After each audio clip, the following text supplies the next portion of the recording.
Bueno, estábamos en la gestión de los conflictos, Sí. en la etapa de las diferencias de los equipos ministeriales. Ah, Y en las diferencias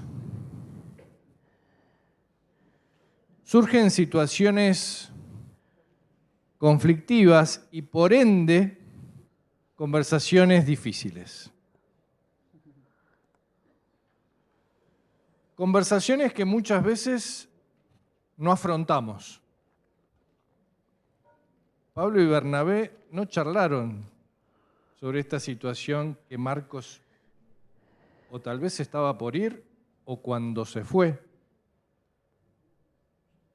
O incluso cuando fueron al segundo viaje tuvieron una conversación complicada en la que no se pudieron poner de acuerdo.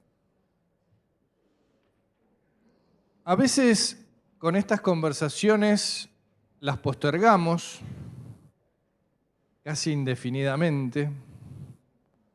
A veces nos lanzamos sin medir consecuencias. Y la verdad es que el conversar es todo un proceso de aprendizaje. Aprendimos a hablar. Algunos hablan más claramente y a otros vieron que mucho no se les entiende. Y cuando te dicen, ¿me entendés?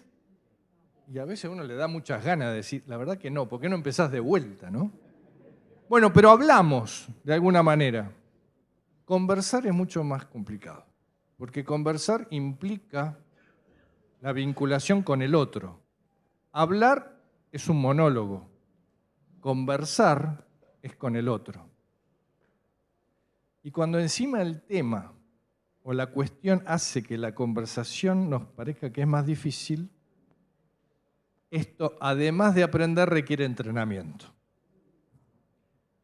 Mucho más si además hay cuestiones familiares.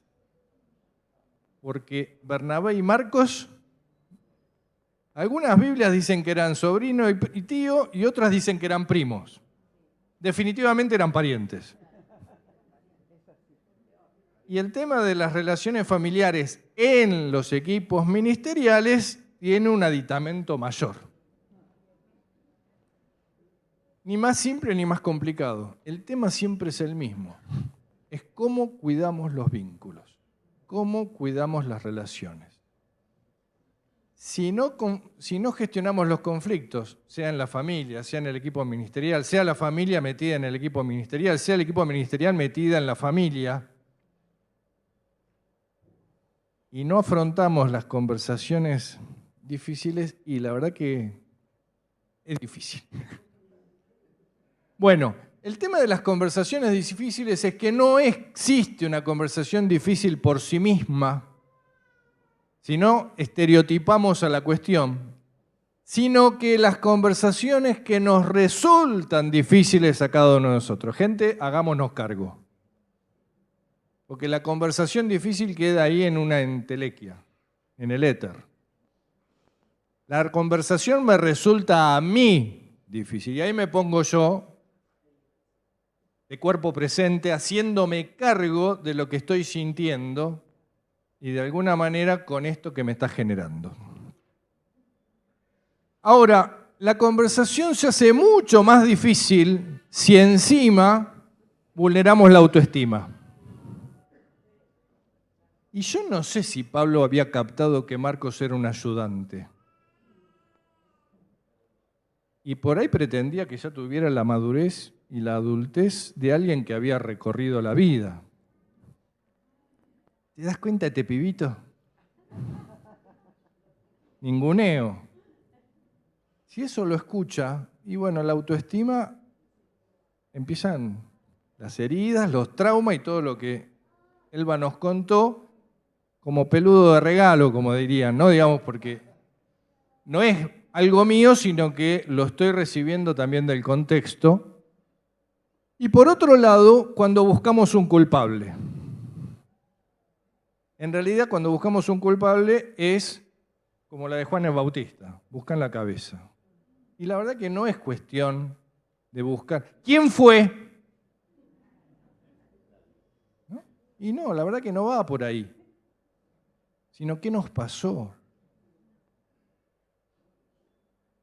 Cuando buscamos un culpable no tenemos la capacidad de escucha, definitivamente, porque lo que estamos es apuntando, señalando. Ahora, la conversación también nos puede resultar muy difícil por 4 elementos. El primero es el tema a abordar. Y tenemos que hablar de Marcos. Mi sobrino, mi primo, tu sobrino, tu primo, el que vos dijiste que tenía que venir, ¿no? Ahora, no solamente es por lo malo, a veces las conversaciones son difíciles incluso para reconocer cosas buenas, ¿no? ¿Cuánto tiempo le invertimos a valorar al otro? Che, qué bueno lo que hiciste. No, porque le vamos a alimentar el orgullo. Se quede bajito.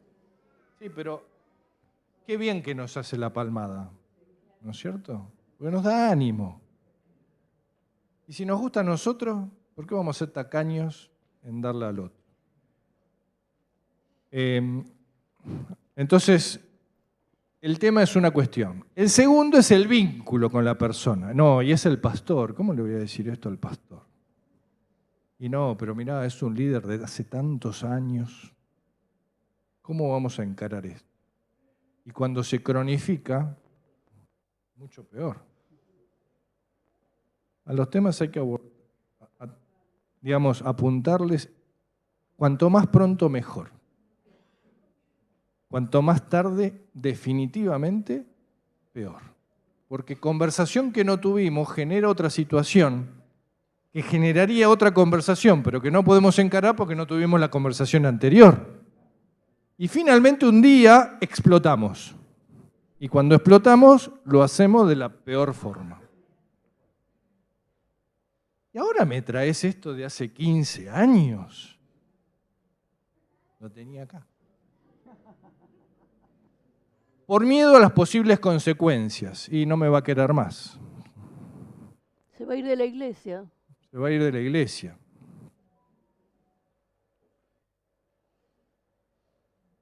Y una más, y no me deja, por falta de recursos internos. O sea, por estas cuestiones personales, nuestras heridas, nuestros traumas, nuestras cuestiones emocionales, que de alguna manera pueden estar afectando y el no atrevernos a encarar esta situación. Bueno, en primer lugar, pidamos ayuda. Esto no necesitamos resolverlo nosotros solos. ¿Quiénes son nuestros Bernabés? Aquellos que podamos ir en busca de ayuda para plantearlo. Yo tengo un cuñado que fue por muchos años pastor y le llegó el día de decir, bueno, tengo que dar el paso al costado, de retirarme del liderazgo pastoral de una iglesia con la responsabilidad que implicaba. Pero tenía una vida y una pasión. Y después de mucho pensar y de visitar algunas iglesias, empezó un ministerio que se llama Te Escucho Pastor, dentro de Fortalecer. Es una bendición para los pastores que lamentablemente usan poco. Tenés un pastor con una trayectoria que las vio, no sé si a todas, pero las vio a muchas. Y te puede escuchar, porque te escucha, no es que te sermonea, no es que viene con la lámpara mágica a decirte, vos tenés que ir por acá. Y nos cuesta. Uno de los temas con las conversaciones difíciles es como cuando Lucio hablaba del competir, ¿no? Entonces, no se tiene como alternativa el disenso. Que podemos estar en situaciones, pensamientos diferentes. En algún momento tiene que resolverse. Y entonces acá aparece el tema de la sumisión. ¿No? Te tenés que sujetar a mí porque yo soy... No, esa es, es un concepto erróneo de lo que es la sujeción. Cuando el apóstol dice en las Escrituras, esclavos estén sujetos a sus amos, ¿por qué lo dice? Si es obvio que el esclavo puede estar sujeto a su amo, tiene que estar sujeto. Afuera puede estar sujeto, pero adentro no. Entonces la sumisión también se entiende de mala manera. La sumisión en el sentido bíblico profundo es aceptar que las cosas no se hagan como yo quiero, a mi manera que yo quiero, y aceptar que se puede haber otra manera de manejar las cosas, pero que tiene que manejarse desde un concepto, como veníamos viendo más temprano, de la equidad. No porque yo le marco la superioridad, sino porque yo resigno de corazón, no importa la posición que ocupe cada uno, permitir otra opción, ¿no? Cuando veías todo el tema de la resolución del conflicto, las posibles alternativas y demás, entonces ese tema entre pares, porque estamos hablando del consejo, de una mesa de un equipo ministerial, no estamos hablando del pueblo, es delicado, porque entendemos mal los conceptos. Como toca la autoestima, si me dice que no, el disenso es contra mí, no es en contra, es pensar diferente frente a una situación, no con la persona. Entonces, cuando yo personalizo el conflicto, la conversación se toca, por eso cuando toca la autoestima, mucho más difícil. Pero hay conceptos que aún en el grupo de pares me parece que tenemos que revisar. ¿No te parece? Buenísimo. La construcción de consensos no tiene buena prensa. ¿Por qué? Porque se la cree burocrática, que lleva mucho tiempo. Entonces, o vamos a la sujeción malentendida o vamos a los sistemas de votación, que vamos por mayorías y por minorías. Es una resolución rápida, pero los que perdieron en la minoría no pudieron elaborarlo. Entonces, la construcción de consensos es todo un tema. En el libro hay una pequeña referencia que hace a cómo implementamos en un equipo la construcción de consensos, porque hay como varias etapas que tenemos que abordar. El tema de las actitudes frente a las conversaciones que nos resultan difíciles. ¿Tomaste café? Básicamente, instintivamente, el ser humano ante un acto de peligro reacciona de 3 maneras diferentes. Imagínense en el medio de la selva y que nos mire los ojitos un león. Esa es la situación de peligro, ¿ok? Frente a eso, instintivamente, el ser humano tiene 3 posibles acciones. La primera, la que hizo Sansón. Lo despellejó y generó un panal de abejas, ¿ok? Eso es atacar.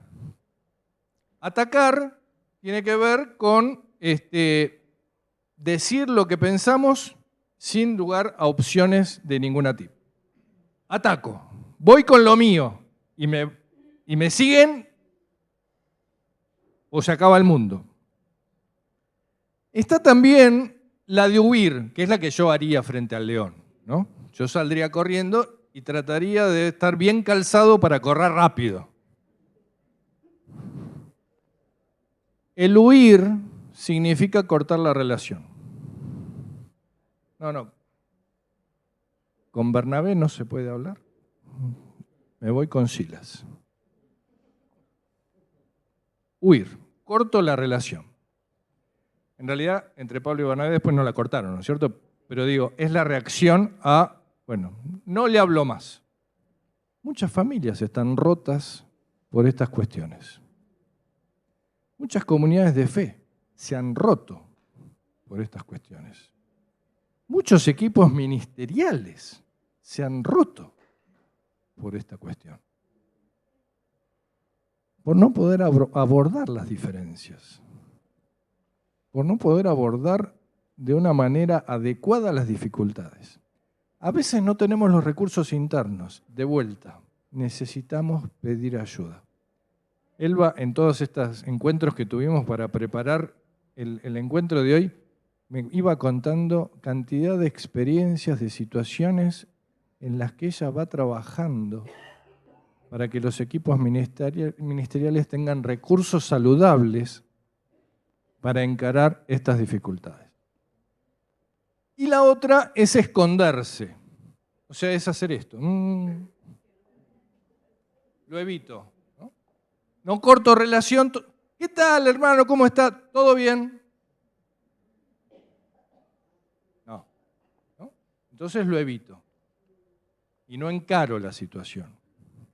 Hacer como que no pasa nada. Bueno, y finalmente esto de atacar, ¿no? Bueno, hasta acá la malaria, pero hay alternativas.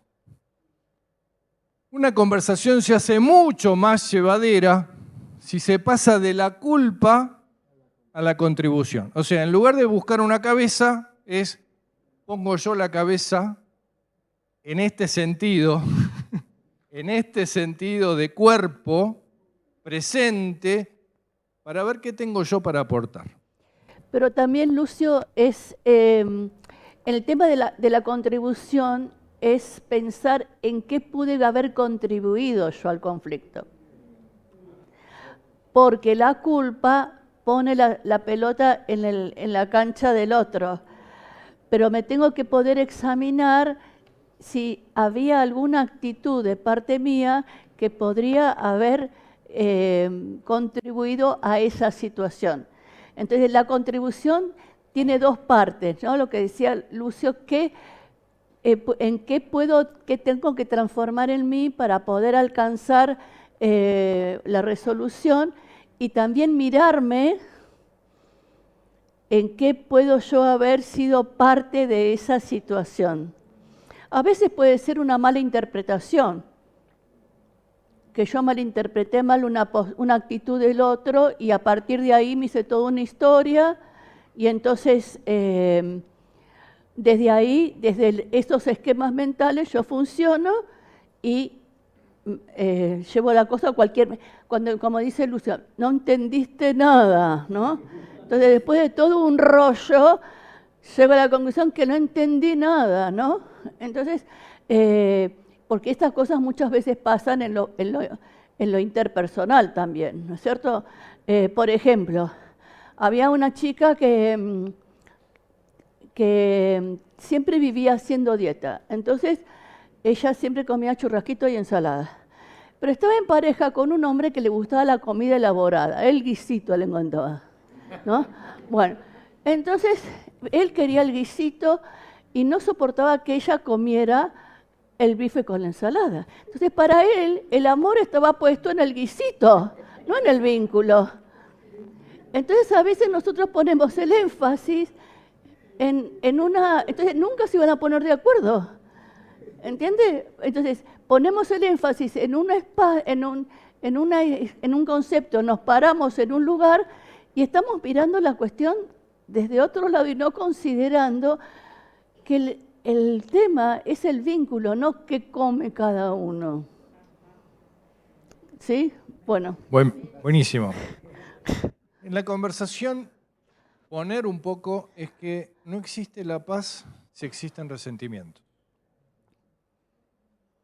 De alguna manera nos tenemos que poner activos. Esto de busca la paz y síguela, no es no pasa nada. No, acá estamos todos tranquilos, nos queremos todos. No, hay que trabajarla. Y para trabajarla hay que pensar que el disenso no es un problema, sino que es una bendición. Porque hay riqueza en el pensamiento no único. En la diversidad de pensamientos surgen las mejores ideas porque se enriquecen. Lo que no hay que hacer es provocar la discordia, sino que de alguna manera hay que poner un límite. Hay que tener el cuidado de la conversación asertiva, o sea, bueno, yo te lo dije. No, bueno, también, ¿cómo? ¿No? Porque del otro lado hay una persona. No, bueno, yo soy frontal. Te digo las cosas como son. pero el otro, pobre, digamos, queda magullado, ¿no? Entonces no es cuestión ni no decir para cuidar al otro, no, porque si se lo digo por ahí se ofende, ni decírselo que le clavo un puñal. Y lo último es no tener la razón, sino tratar de entender dónde está el otro también.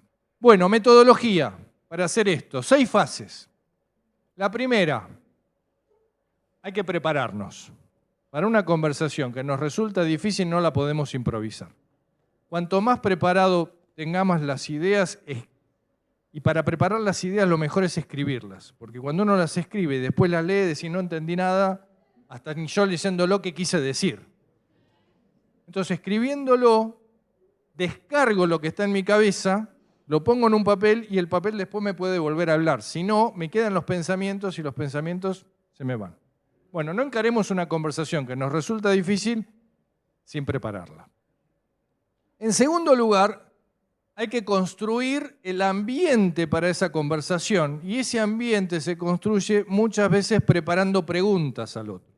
Y no es largarle el rollo, sino desde las preguntas ¿dónde está el otro? Porque en función de dónde está el otro, voy a entender un poquito más antes de abrir el pico.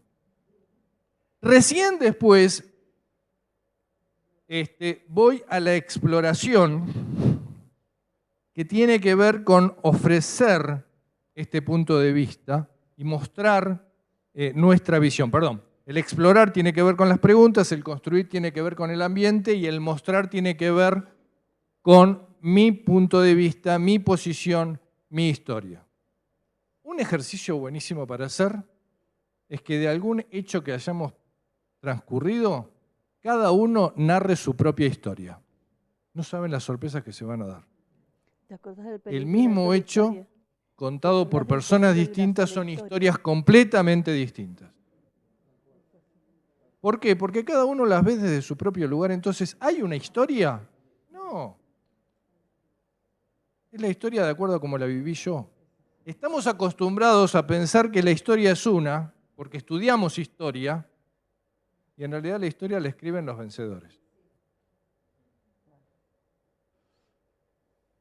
Nos enseñaron el agua hirviendo sobre los ingleses. Nunca escuchamos nada de las quemaduras de los ingleses, ¿no? Y así todas las cosas. Estamos acostumbrados a mirar la historia desde un lugar. Y esto nos está generando terribles grietas en todos los aspectos de la vida. Y la posmodernidad y la posverdad encima nos lleva a nuclearnos con los que piensan como nosotros. Y la transversalidad, la cuestión heterogénea, la diversidad, la guardamos en el bolsillo. Finalmente, tenemos que actuar, que es cuando trabajamos estas conversaciones para llegar a acuerdos, y lo más importante es el post. Che, hace un mes nos pusimos de acuerdo en esto. ¿Qué tal? ¿Qué onda? ¿Cómo anduvo? Y la verdad que yo me sentí re bien. No, la verdad que no fue como yo había pensado. No la estoy pasando bien. Bueno, volvamos a charlarlo. Esta evaluación no es sorpresa. O sea, la tenemos que planificar. Cuando estamos charlando, bueno, che, en un mes nos juntamos. No es, Daniel, quiero hablar con vos para ver cómo te sentís. No, no está preparado el otro. No lo agarré en el mejor momento, lo agarré en el pastillo. No. Nos ponemos de acuerdo y en un mes sería bueno que nos juntemos y evaluemos el mamarracho que hicimos hoy. Y aprendamos de esto. Porque no es cuestión de recriminar, sino de aprender. No, la verdad que para la próxima vez tendríamos que haber tenido en cuenta esto, esto, esto y esto. Bueno, metodología. Ahora, ¿qué resume a todo esto? La escucha. Gente, si estamos en las conversaciones que nos resultan difíciles, exclusivamente puestos en el hablar, estamos sonados. Lo importante es la escucha. Entonces, para una conversación que nos resulta difícil, lo mejor es animarlos a encararla, teniendo en cuenta 4 aspectos. Las emociones, porque algo me está pasando. No estoy durmiendo bien, no me siento bien, tengo un nudo en la garganta o en el estómago. Me tengo que preparar, tengo que agudizar mis oídos para escuchar. El Señor dice, el que tiene oídos para oír, oiga. Y nos quedamos con ir y anunciar el Evangelio hasta el fin del mundo. Y por último, los valores en los que están centrados nuestra relación. El valor del respeto, el valor de la equidad. ¿Qué valores rigen nuestras relaciones interpersonales? Muchas veces en las organizaciones escribimos los valores. Lo que muchas veces no hacemos es evaluar cuando estamos en los valores o estamos en los desvalores. Y no aprendemos, porque a veces nos equivocamos. Pero el tema es que no aprendemos cuando no nos tomamos ese tiempito de reflexión. Entonces, la conversación no es sinónimo de habilidades comunicacionales. La conversación implica interacción e interrelación. Permite y darle legitimidad para expresarse a cada uno más allá de sus opiniones. Implica reconocer al otro su esencia de ser humano, digno de respeto y de escucha, porque la conversación es un entretejido. Y en el entretejido, como me enseñaba mi mamá cuando era chiquito, tejía con 2 agujas. El crochet, que es una aguja, es más difícil. Pero la cuestión eran las 2 agujas. Y ese es el entretejido. Para terminar y ver que hay esperanza, Pablo al final de sus días escribe en Filipenses 4:2. Ruego a Evodia y también a Síntique que se pongan de acuerdo como hermanas en el Señor. ¿Lo entendió Pablo? Había que ponerse de acuerdo. Pero fíjense lo que dice. Y a ti, mi fiel compañero de trabajo, te pido que ayudes a estas hermanas. Porque son buenas hermanas que luchan conmigo en el anuncio del Evangelio, junto con Clemente y con otros que trabajaron conmigo. Un montón de conceptos que Pablo se iluminó. Aprendió lo que era trabajar en equipo, aprendió que había que ponerse de acuerdo y aprendió a que no necesariamente nos podemos poner de acuerdo solitos y que a veces necesitamos ayuda. Y aprendió a valorar mi fiel compañero, a estas mujeres que lucharon a mi lado. Y acá dice Evodia y Síntique, pero pudo haber dicho Juan y Sebastián, hombres, mujeres, o sea, no podemos estigmatizar de que acá vamos a leer que son las mujeres las que tienen problemas. No me vengan con eso. Simplemente puso un ejemplo, porque él mismo había tenido conflictos que no había podido resolver.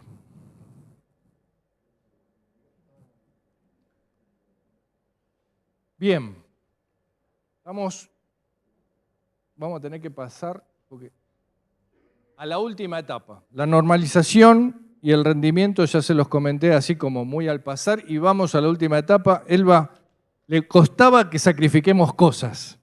Cada vez que nos reuníamos agregábamos en vez de sacar. Y entonces, bueno, la disolución. Hay que aprender a decir adiós. Las cosas no son eternas, los equipos no son eternos. Cada vez que se incorpora una persona a un equipo ministerial hay disolución del previo. Esa no se la esperaban. En realidad ustedes pensaban en la disolución cuando volaba todo por el aire. Cuando hay una persona que deja de estar en este equipo, sea porque se mudó, porque fue a la presencia del Señor, hay disolución. Cuando ingresa una nueva persona, hay disolución de lo previo. ¿Cuál fue el momento en el que los 12 discípulos dejaron de ser 12 discípulos? En la última cena, cuando Judas se levantó. Hubo otra disolución, cuando eligieron por suertes a uno para que ocupe los 12. Hubo otra disolución cuando le cortaron la cabeza a Esteban. Permanentemente estamos en los adiós y hay que aprender a decir adiós. No, bueno, lo que pasa es que te acordás cuando estaba el hermano. Las cosas las hacíamos así. Pero hay que hacer ceremonias. A nosotros nos gusta tomarnos un tiempo para decir, bueno, agradezcamos por este tiempo que vivimos. Y seguramente también habrá heridas, dolores, de cosas que nos pasaron ahí. Porque si solamente damos la vuelta a la página, muy difícil empezar una segunda etapa, una siguiente etapa. Si no terminamos bien una etapa, es difícil darle nacimiento a la nueva. Y en esto surgen hasta incluso las culpas. Sí, yo la verdad que tendría que haber hecho tal cosa, o no. Surgen incluso las vulnerabilidades frente a los cambios. Uy, ¿ahora qué vendrá? ¿Cómo será? Nosotros en nuestra iglesia, por ejemplo, estamos en un proceso de transición pastoral, ¿no? Y es todo un tema. Había personas el año pasado que me decían, bueno, pero ¿cómo vamos a encontrar un pastor como el que teníamos? Y no vamos a encontrar uno igual. Va a ser distinto y va a ser para esta nueva etapa, y agradezcamos por todo lo que vivimos en esta y renovemos nuestras esperanzas respecto a la siguiente, ¿no? Entonces, de alguna manera, hay que aprender a decir adiós para poder decir hola. Hola a lo nuevo. No es saludable la disolución si no la trabajamos para el desarrollo de una nueva formación. Ahora, en esta etapa de iniciación, hay que invertirle lo que yo les decía al principio. ¿Se acuerdan? ¿Cuánto tiempo le invierten a conocerse, a construir la confianza? O sea, volvemos a 1. 1, 2, 3, 4, 5, volvemos a 1. Esto es cíclico. Hay que esclarecer cuáles son nuestras expectativas. Yo lo digo en la comunidad nuestra, bueno, expliquen las expectativas que tienen respecto del que está viniendo. Porque por ahí le llenamos la lista y es complicado, pero si las explicitamos por lo menos estamos mejor que si quedan implícitas. Renovar la esperanza hacia lo nuevo y no quedarnos solamente en la añoranza de lo anterior. Incluso las incertidumbres, ¿no? Una señora los otros días se acerca, yo estaba de ujier, y me dice, qué lindo que habla el pastor nuevo. Había cierta incertidumbre respecto de ¿y el que vendría qué? ¿No es cierto? Hay la creación de un nuevo equipo. Y en el nuevo equipo incluso se pueden modificar los roles por una nueva dinámica. Y en esto es difícil el de los bandos, los viejos y los nuevos. Creemos un nuevo equipo. Hay que trabajar una nueva unidad. Bueno, ha sido mucho. Trabajamos los conflictos, trabajamos las conversaciones difíciles, trabajamos la disolución y todo eso basado en la persona que somos.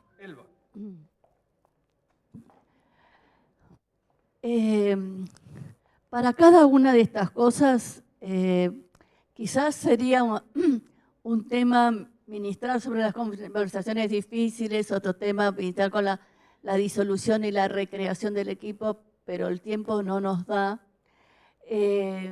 Pero me viene la palabra recursos.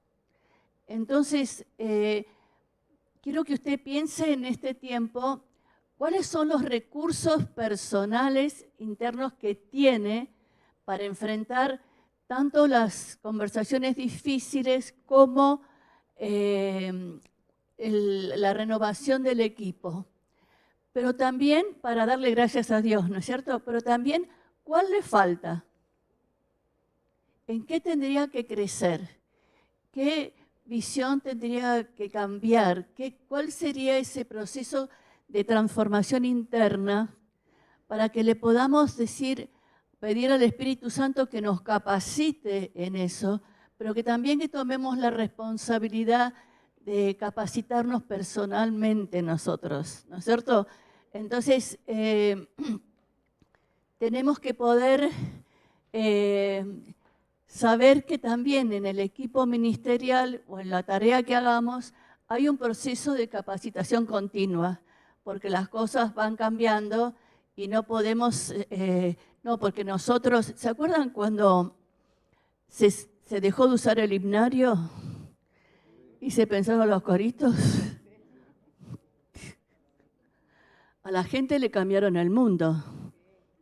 Y después predicar con el iPad y no le falta la palabra, ¿no es cierto? Entonces, imagínense si esas cosas fueron cambiando.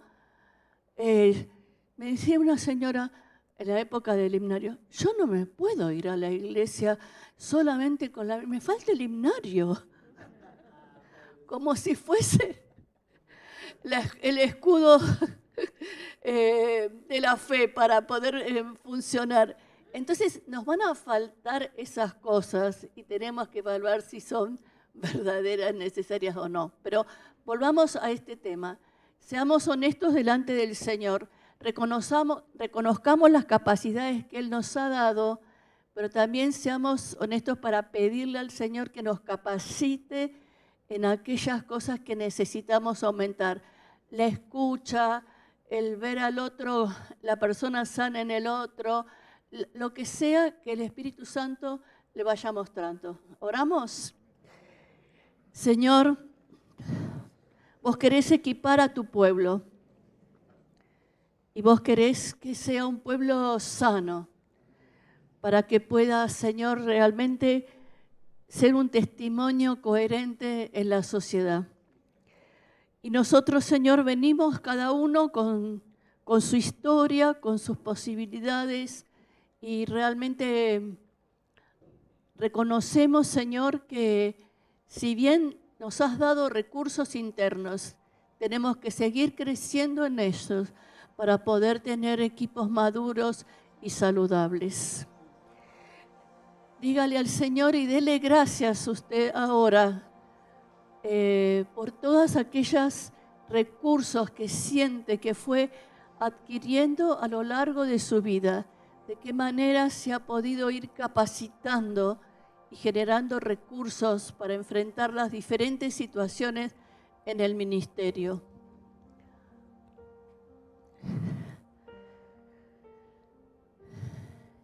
Y dele gracias al Señor. Pero también reconozca cuál es su carencia, cuál es su falta, en qué necesita crecer.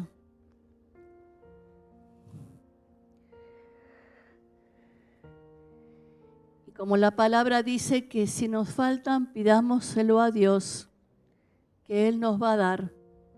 Pídale al Señor que lo capacite, póngale nombre y apellido a eso en lo que usted necesita crecer.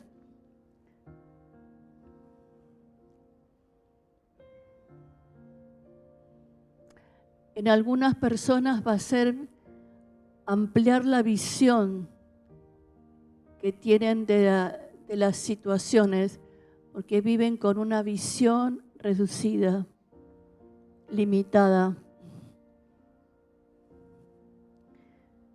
En algunos va a ser la capacidad de escuchar verdaderamente, no lo que quiero escuchar, sino lo que la persona está verdaderamente diciendo.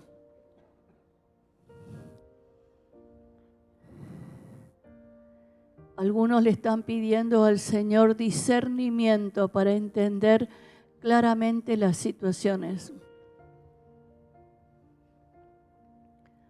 Pero te pido que nos des a todos la capacidad de poder resolver los conflictos de acuerdo al modelo de Jesús. Que Jesús sea nuestro modelo y no nosotros con nuestras propias limitaciones. Y cuando el Señor nos pida la milla, la demos. Cuando nos pida que callemos, callemos. Cuando nos pida que hablemos, hablemos, pero que podamos hablar la verdad con gracia. Señor, danos gracia y sabiduría para poder construir estos equipos saludables, Señor, que puedan ser un modelo para las comunidades de fe y también para la iglesia. Que no se nos conozca por nuestras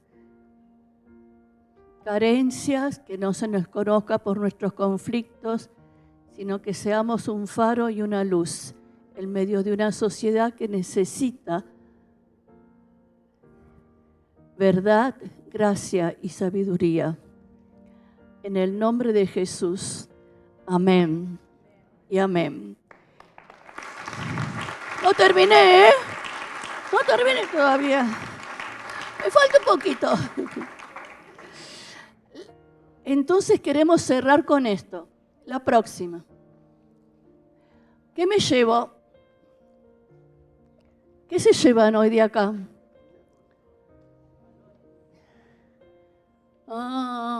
Alguno que hable. Escucha, se lleva escucha. Muy bien. ¿Qué se lleva de acá?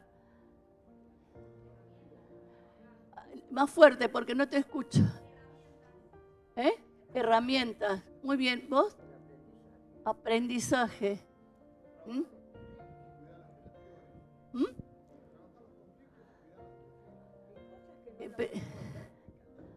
Hay cosas que ¿qué? Que no las ponemos en práctica. Eso es una buena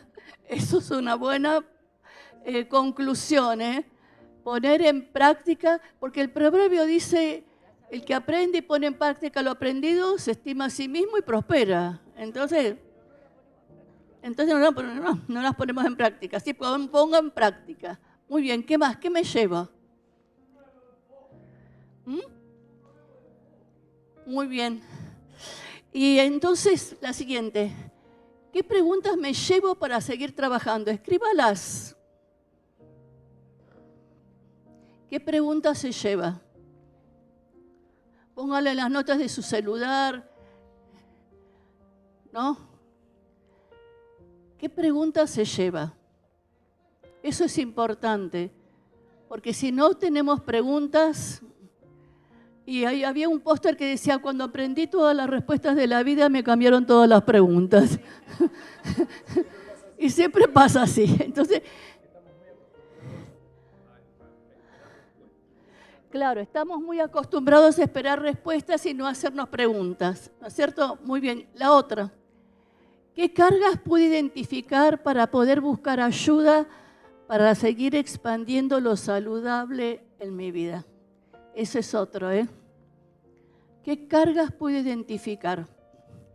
Como decíamos al principio, este espacio no es milagroso, pero es de poder reconocer esas cargas que tenemos que seguir trabajando para poder seguir expandiendo lo saludable en nuestra vida. Y buscar la ayuda de Dios en estos procesos, ¿no? Hay un salmo que dice, a tus enemigos pondré en retirada cuando vos me pidas ayuda. Yo sé que Dios está de mi parte. ¿Cuándo? Sí, pero ¿cuándo va a estar por mí? Cuando yo le pida ayuda, ¿no? Ay, yo tengo que contarles una historia, no importa la hora, ¿no es cierto?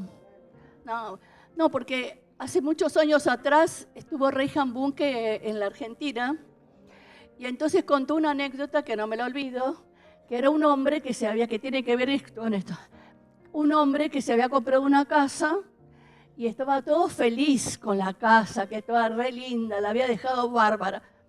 Y en eso siente que golpea la puerta. Va a abrir la puerta y era el Señor. Y le dice, ¿puedo entrar?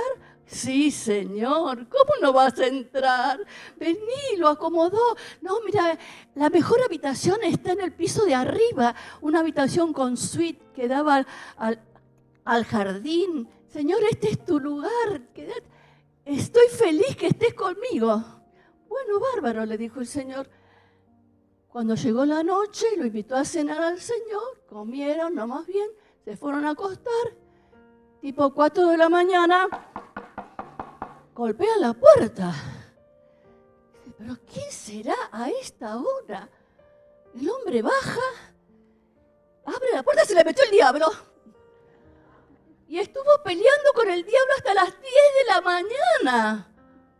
No lo podía sacar de la casa.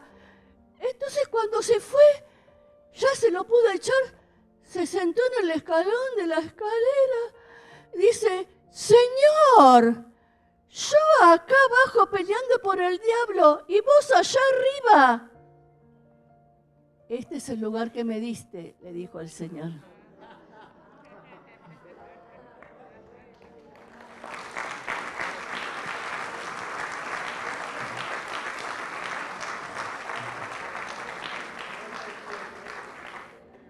Para los equipos ministeriales. Muy bien. La próxima. Entonces, esto le queremos dejar. Dale, a ver. Bueno, esto es lo que le queremos dejar. Cristo es quien va uniendo a cada miembro de la iglesia, cada equipo ministerial, según sus funciones y que hace que cada uno trabaje en armonía para que la iglesia vaya creciendo y cobrando más fuerzas por causa del amor. Que la iglesia vaya cobrando más fuerzas por causa del amor y no por una división, porque los hermanos trabajan en armonía. El liderazgo se trata de mostrarle a alguien un futuro que caminamos juntos. La siguiente. Equipo ministerial se trata de construir juntos un futuro que caminamos juntos. Amén. Amén. Bueno, hay 5 minutos para la pregunta. ¿No hacemos preguntas? Bueno. ¿Una pregunta? Bueno, pero el que quiera hacer la pregunta que venga acá porque si no yo no escucho. Una pregunta. ¿Cuándo es la comida?